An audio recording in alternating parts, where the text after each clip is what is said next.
Salut, c'est Christophe de CM Football. Je suis très heureux de vous retrouver aujourd'hui pour un nouveau numéro de Parlons OM dans lequel on va débriefer du match nul face à Reims hier soir.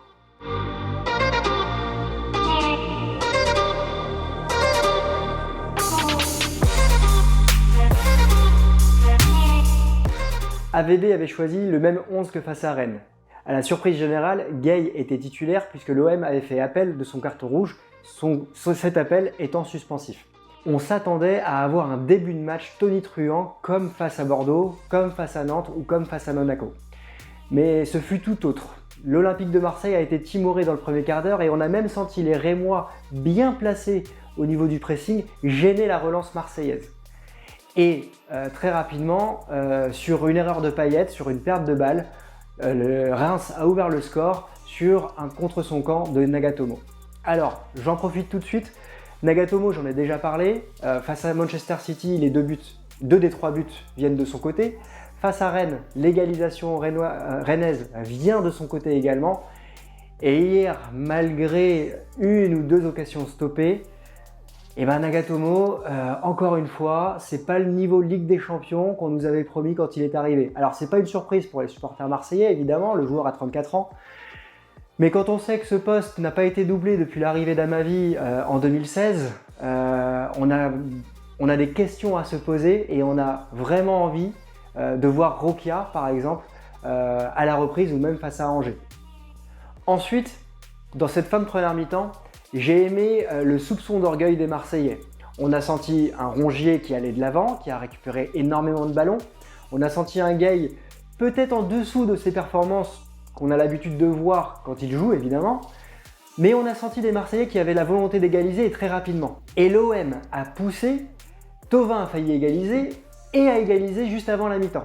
Sur une belle occasion collective et surtout avec une entente avec Benedetto qui prend forme sur les derniers matchs. Donc ça, c'était vraiment intéressant et on pouvait s'imaginer qu'en début de deuxième mi-temps, l'OM allait aller dans ce sens-là. Mais c'est tout l'inverse qui s'est passé. On a senti des Marseillais complètement fatigués, un Camara épuisé et un AVB qui n'était pas dans un bon jour pour réaliser des choix. Il a fait rentrer Cuisance à la place de Gueye, qui montait en puissance sur le match. Il a fait rentrer Germain à la place de Benedetto, qui lui aussi avait des jambes et passeur décisif et auteur de deux belles occasions.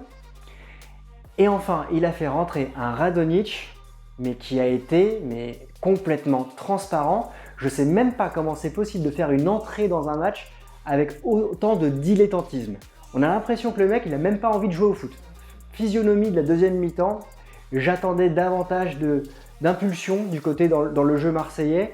Et c'est vrai que le bloc bas des Rémois a beaucoup gêné l'Olympique de Marseille. Et dans ces cas-là, on attend que les cadres tiennent leur rôle. Par cadre, je veux parler de Payet, de Thauvin et même de Cuisance, qui a l'expérience maintenant puisqu'il est champion d'Europe quand même avec le Bayern de Munich. Payet, alors, on a senti que les critiques l'avaient piqué, hein, on l'a vu cette semaine en interview dans l'équipe, mais sur un match comme hier, moi j'attends de lui en fait qu'il prenne le ballon, qu'il prenne ses responsabilités et qu'il porte le jeu de l'Olympique de Marseille et qu'il amène l'Olympique de Marseille vers la victoire. De la même manière, Thauvin, au niveau des statistiques, on ne peut rien lui reprocher. C'est l'un des joueurs le plus important dans le championnat de France. On l'a vu encore hier en étant buteur. Mais sur un match comme hier, il pointe du doigt les lacunes marseillaises. D'accord. Mais est-ce qu'on n'est pas en attente aussi de sa part de le voir dans le dernier quart d'heure aussi prendre le jeu à son compte et tenter de frapper de loin? Face à un bloc bas, c'est ça qu'on attend de ce genre de joueur. De la même manière, Cuisance.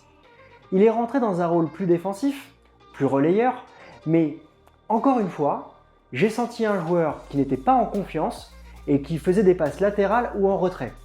Après, quand il a voulu prendre le ballon, il s'est fait découper par les Rémois. Mais quand on tourne autour du bloc défensif bas de ce style-là, on doit prendre sa chance de loin.